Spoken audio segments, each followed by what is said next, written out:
Dans les moments de tragédie et d'incertitude, les gens se tournent souvent vers la prière.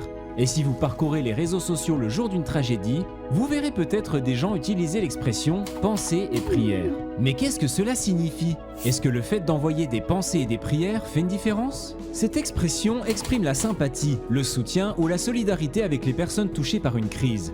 Les gens postent ou prononcent cette phrase en réponse à des catastrophes naturelles, des fusillades de masse ou des épreuves personnelles.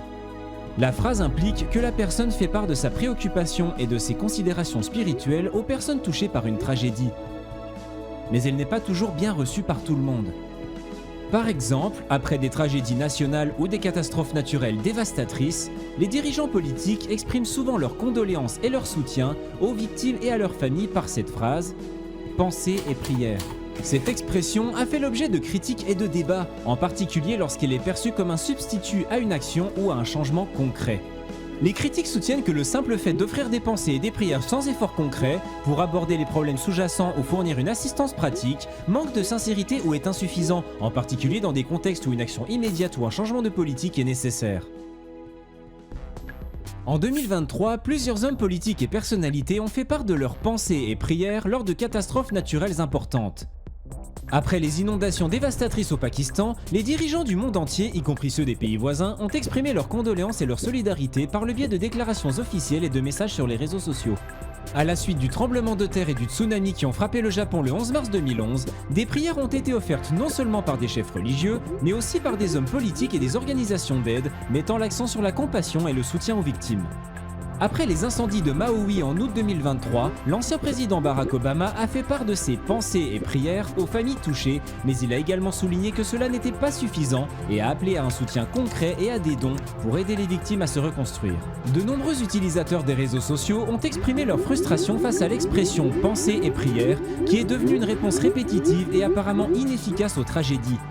Des mèmes et des hashtags tels que « Thoughts and prayers are not enough » pensées et prières ne suffisent pas, ont circulé pour critiquer le manque perçu d'actions réelles. Lors des crises de santé publique liées à la pandémie de Covid-19, certains ont critiqué les dirigeants qui proposaient des pensées et des prières au lieu de mettre en place une infrastructure de soins de santé solide, des ressources pour les travailleurs de première ligne et des politiques de santé publique efficaces. Que faut-il donc penser de cette phrase? Même si elle part d'une bonne intention, la question est de savoir ce que nous entendons par prière. Qu'est-ce que la prière? Si l'on entend par prière le fait de prononcer quelques mots en l'air sans aucune intention ni signification, on peut comprendre pourquoi les critiques sont si négatives à l'égard de cette expression. Il semblerait que les personnes qui s'opposent à cette expression pensent que la prière est quelque chose que l'on dit à haute voix sans se soucier de savoir si cela fait une différence ou non. Mais Jésus a enseigné à ses disciples que la prière est fondamentale pour notre compréhension de la vie chrétienne. La prière n'est pas quelque chose que nous faisons pour changer Dieu. La prière nous change fondamentalement. La vérité est que la prière est ce que nous appelons notre relation avec Dieu. Tout au long de la Bible, on trouve de nombreux récits de personnes entretenant une relation intime avec Dieu. Nous trouvons des personnes qui luttent, se disputent, crient et supplient Dieu. Mais est-ce parce que la prière est un acte dénué de sens? Une histoire tirée de l'Écriture est particulièrement pertinente pour cette conversation. Dans la Genèse, Dieu dit à Abraham qu'il va anéantir la ville de Sodome parce qu'elle est remplie de gens pécheurs et mauvais. Abraham supplie Dieu. « Et s'il n'y a que 50 justes dans cette ville, l'anéantiras-tu » Dieu cède en disant « S'il y a 50 justes dans la ville, je ne l'anéantirai pas. » Abraham tente alors sa chance en disant « Seigneur, et s'il y a 40 justes dans la ville, l'anéantiras-tu » Dieu cède à nouveau en disant « S'il y en a 40, je n'anéantirai pas la ville. » Et Abraham continue d'insister jusqu'à ce qu'il semble faire accepter à Dieu que s'il y a ne serait-ce que 10 justes à Sodome, il n'anéantira pas la ville. Devrions-nous conclure de cette histoire que Dieu est un tyran qui se laisse facilement détourner de ses plans?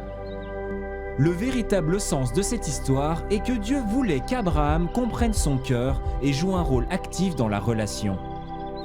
La prière est une conversation entre une personne et Dieu. Dieu voulait qu'Abraham s'engage dans un dialogue sur le monde et sa tragédie.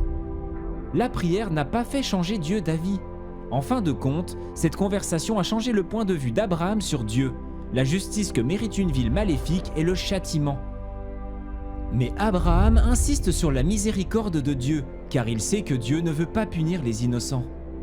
Dieu ne veut pas que nous disions des mots vides de sens pour rien dans les moments de tragédie et de souffrance, ou même de joie. Ce n'est pas le but de la prière. Dieu veut que nous l'engagions dans un dialogue sur ce qui se passe réellement dans nos vies. Il veut que nous nous tournions vers lui, que nous lui demandions ce dont nous avons besoin et que nous le remercions pour ce que nous recevons.